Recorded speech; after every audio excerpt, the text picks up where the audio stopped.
Give a big hand. ఇంతమంది ముఖ్యమంత్రులు ఉన్నారు కదా, స్వామిగౌడ్ గారా, వారు టీఎన్జిఓ అధ్యక్షులుగా పనిచేసిన ఉద్యమంలో ఉరుగు తొలగించారు. దేవి ప్రసాద్ గారు ఉన్నారు. వాళ్ళు ఎన్నడూ కూడా ఆ టీఎన్జిఓ ట్యాగ్ తీసేయలే. ఒకటే స్టేట్ కదనా, ఎందుకయ్యా మళ్ళీ తెలంగాణ పేరు మీద ఉద్యోగ సంఘం అంటే మేము తెలంగాణ ఉద్యోగ సంఘంగానే ఉంటాం, మంచి అయినా సరే చెడ్డ అయినా సరే అని ఉన్నటువంటి ఒక గొప్ప సంఘం టీఎన్జిఓ సంఘం. కొద్దిమంది అంటే జయశంకర్ లాంటి వాళ్ళు, టీఎన్జిఓ లాంటి వాళ్ళు అక్కడోళ్ళు తమ పట్టు మీద ఉన్నారు, మనసులో ఉన్న భావాన్ని అట్లా పెట్టుకొని ఉన్నారు, దిక్కుమొక్క లేకపోయినా ఉన్నారు. ఇట్లా ఉండే తెలంగాణ. నేను జయశంకర్ గారిని అడిగిన, సరే ఉద్యమం ఆరిపోయింది, ఎక్కడ లేకుండా అయిపోయిండు, ముల్కీ రూల్సే రద్దు చేస్తే మాట్లాడేవాళ్ళు లేకుండా పోయిండు, మరి మీరు ఏం చేశారు సార్ అని అడిగింది. ఏం లేదు, లెక్కలు వేసుకుంటా కూర్చున్నా, ఎక్కడన్నా సుఖదగి పడేట్టు మీటింగ్ పిలిస్తే పోదుంటి, అందులో భాగంగా మీ దుబ్బాక కూడా వచ్చినా అని చెప్పిండు ఆయన. మీ దుబ్బాక ప్రాంతమే కదా, అక్కడ కూడా వచ్చినా అని చెప్పిండు.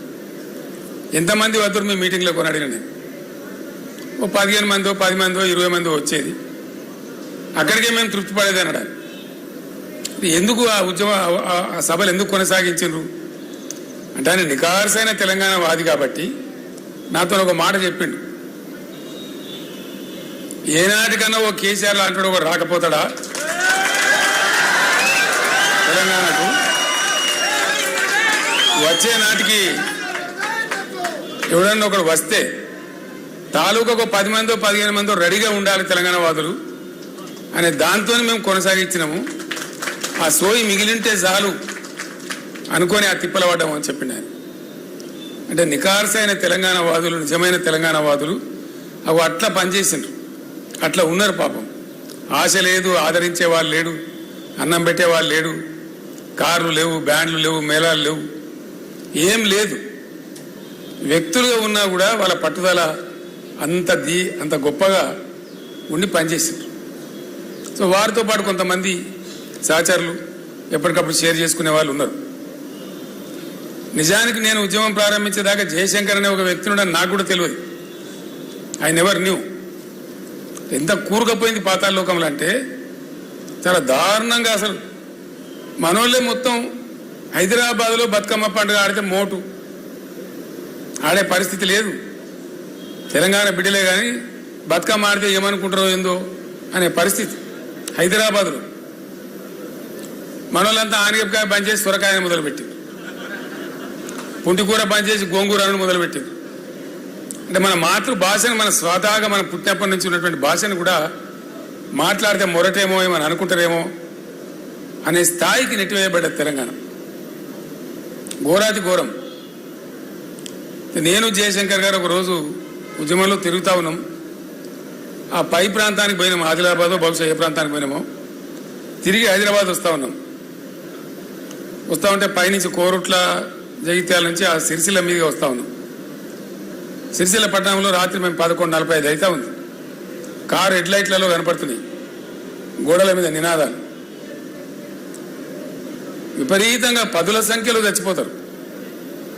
దుబ్బాకలో, పోచంపల్లిలో, సిరిసిల్లలో, ఇంకా అనేక చేనేత ప్రాంతాలలో డజన్ మంది చచ్చిపోడు, 6 చచ్చిపోడు, 7 చచ్చిపోడు ఒకటే రోజు.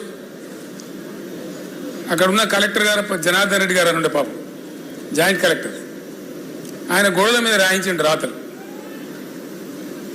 ఏమి రాయించిందంటే ఆత్మహత్యలు, సావులు సమస్యకు పరిష్కారం కావు, మీరు చావకండి.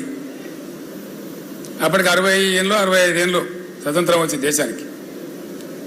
నేను జయశంకర్ గారితో 60 ఏళ్ళ స్వతంత్ర దేశంలో ఏమో గీ నినాదాలు మనం గొడవల మీద చూసేది. ప్రపంచం ఎటుపోతుంది, మనం ఎటుపోతున్నాము, మనం బతికేం సార్ ఈ తెలంగాణ అంటే. ఇక అయితే నీతో కావాలని ఆ కేసీఆర్ దండాడాలి, ఇవ్వకుండా నువ్వు గట్టిగా మొండి ఉన్నావు, నువ్వే కొసదాకా నిలబడాలి, ఏం చేస్తావో చేయాలి అని. అంటే అట్లాంటి సందర్భాలు. తెలంగాణ అంటే అంత చులకన భావం, ఏహ్య భావం. తెలంగాణలో ఉండే శాసనసభ్యులకు ఓనోని కొంత మనసులో ఉన్నా ఏం చేయగలుగుతాం మనం, ఏం చేయలేం కదా. నేను మీటింగ్లో పెట్టినప్పుడల్లా ప్రతివాడు అన్న మన ఉద్యోగాలు పోతే తప్ప మన తెలంగాణలో మనం నమ్మరు, ఇది అయ్యేది కాదు పోయేది కాదు, వృధా ప్రయాస అనే ఒక నిర్లిప్తత, నిరాశ, అసహాయ పరిస్థితి ఎల్లడలు కనపడేది.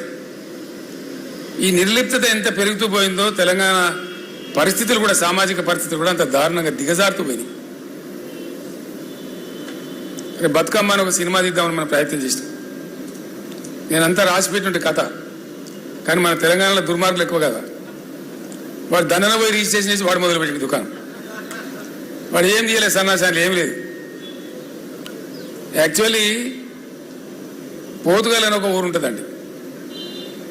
ఆ పోతుగల్ ఊరు పక్కనే ఇంకో ఊరు ఉంటుంది. ఆ ఊరికి మా అక్కనిచ్చినాం. గూడూరు అనే ఊరు ఉంటుంది, మా సిస్టర్ని ఇచ్చినాం. మా ఊర్లో పాఠశాల లేకుండే. ఎంత గొప్పగా ఉండే తెలంగాణ అంటే, నేను ప్రైమరీ స్కూల్ చదువుకున్న టైంలో మా ఊళ్ళో సర్కారు స్కూలే లేదు. నన్ను మా నాయన ఊరికి పంపించింది. అక్కడ కూడా భట్రాజు బల్లే చదువుకున్నాను నేను. తవ్వలు, మానకలు, అడ్డలు, ఈసాలు, పరకలు, బొట్లు, నా చదువు అక్కడి నుంచి ప్రారంభమైంది. పెద్దబాల శిక్ష బాబత్ చదువు. అక్కడ అప్పర్ మానేరు నుంచి వచ్చే కెనాల్ ఏదైతే ఉంటుందో దాన్ని నేను ఈత కొట్టేది. నేను స్వయంగా దాన్ని ఈత కొట్టేది నా దోస్తులతో కలిసి. ఆ పోతుగల్ అనే ఊర్లో చూస్తుండగానే బ్రహ్మాండంగా అద్భుతమైనటువంటి రైస్ మిల్స్ వచ్చినాయి. చాలా ఒకరికి పోటీ ఒకరు దాదాపు ఒక 15-20 రైస్ మిల్స్ వచ్చినాయి పెద్దవి. అది ఇంచుమించు ఒక వ్యాపార కేంద్రంగా, ఒక వడ్ల కొనుగోలు కేంద్రంగా మారింది. నా కళ్ళ ముందర నేను సాక్షి ఉంది. ఎట్టెట్ల తెలంగాణలో పరిస్థితులు దిగజారుతున్నాయో, ఒక్కటంటే ఒకటి కూడా లేకుండా ఆ రైస్ మిల్ అన్ని మాయమైపోయినాయి. గొప్ప సీన్ ఉండే బతుకమ్మ సినిమా కోసం. ఏ విధంగా పరిస్థితి దిగజారిన తెలంగాణలో అనేదానికి, అప్పర్ మానేరు కాలువ పారినప్పుడు ఎట్లా పెరిగింది, ఆ కాలువ బంద్ అవుతా ఉంటే ఎండిపోతా ఉంటే ఎట్లా పోయింది తెలంగాణ అనే దానికి సజీవ సాక్ష్యంగా నా కళ్ళ ముందు నేను సాక్షిగా ఉన్నటువంటి ఘట్టం. ఇట్లా అనేక చోట్ల ఇక చెప్పుకుంటూ పోతే రేపు గీయాల దగ్గర చెప్పిన ఉడవది. అందరు బాధితులే. బంజారాహిల్స్లో అప్పుడు మన కార్యాలయం ఉండే. కూర్చొని ఉన్నాం మధ్యాహ్నం పూట. మహబూబ్నగర్ జిల్లా నుంచి ఒక 30-40 మంది రైతులు వచ్చారు. వాళ్ళు లోపలికి చెప్పాను, సార్ మహబూబ్నగర్ జిల్లా వాళ్ళు వచ్చి కలుస్తారట. సరే రమ్మని హాల్లోకి పోయి, నేను హాల్లోకి పోయి మంది ఎక్కువ ఉన్నాను వాళ్ళని పిలుచుకొని ఛాయ్కి దాటి కూర్చొని ఏం సంగతి అంతా బాగున్నారంటే, ఇక ఏం బాగున్నాం సార్, బతకలేక హైదరాబాద్కి వచ్చినాం. ఏం చేస్తారు హైదరాబాద్లో? ఛాయ్ అడ్డకూలి సరిగా ఏ పని దొరికితే ఆ పనికి, ఈ పని ఏం లేదు, అడ్డా మీద పోయి కూర్చుంటాం, ఏది దొరకదు అని వాళ్ళు ఏం చెప్పారు. ఈయననే మా భూస్వామి సార్, ఈయననే మా రెడ్డి, ఆ జిల్లాలో మాట్లాడతారు అట్లా. ఈయననే మా రెడ్డి సార్, మాకు ఈయన భూములు మేము పనిచేసేది, ఈయనకు 60 ఎకరాల భూమి ఉన్నది, బతకలేక ఈయన కూడా మాతో నచ్చిందని చెప్పింది. మరి ఏం చేస్తున్నా, ఆయన కూడా కూలి పని చేస్తున్నట్టే, లేసారిగా మా పటేలని మేము ఇచ్చేతుకు మొగద్దామని పెట్టుకున్నాము. మాకు ఇచ్చే కూలి లెక్కలు అతను పెద్ద మనిషిలాగా పెట్టుకున్నాము. మా కళ్ళ ముందే ఆయన కూలి చేయడం ఇష్టం లేక అని కళ్ళకు నీళ్ళు తీసుకొని చెప్పారు వాళ్ళు. ఇటువంటి ఎన్నో రకాల బాధలు.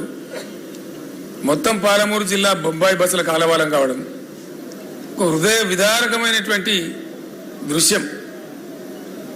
కానీ దురదృష్టం ఏంటంటే, ఆనాడు ఉన్నటువంటి తెలంగాణలో ఉన్నటువంటి కాంగ్రెస్ నాయకులు కానీ, టీడీపీ నాయకులు కానీ కేవలం రాజకీయాలు, వాళ్ళ పదవులు వాళ్ళ కోసం చూసుకున్నారు తప్ప ఒక్కడు కూడా గట్టిగా స్పందించి తెలంగాణ కోసం మాట్లాడాలి, కనీసం వాళ్ళ జిల్లాకు జరిగే నమ్మలేరు. మీకు కూడా చాలా మందికి తెలియదు ఈ విషయం. ఇక్కడ జలసాధన మనం ఎప్పుడో చేసినాం, మీరు మర్చిపోయారు. బచావత్ ట్రిబ్యునల్ అనేది ఒక ట్రిబ్యునల్ ఉంటుంది.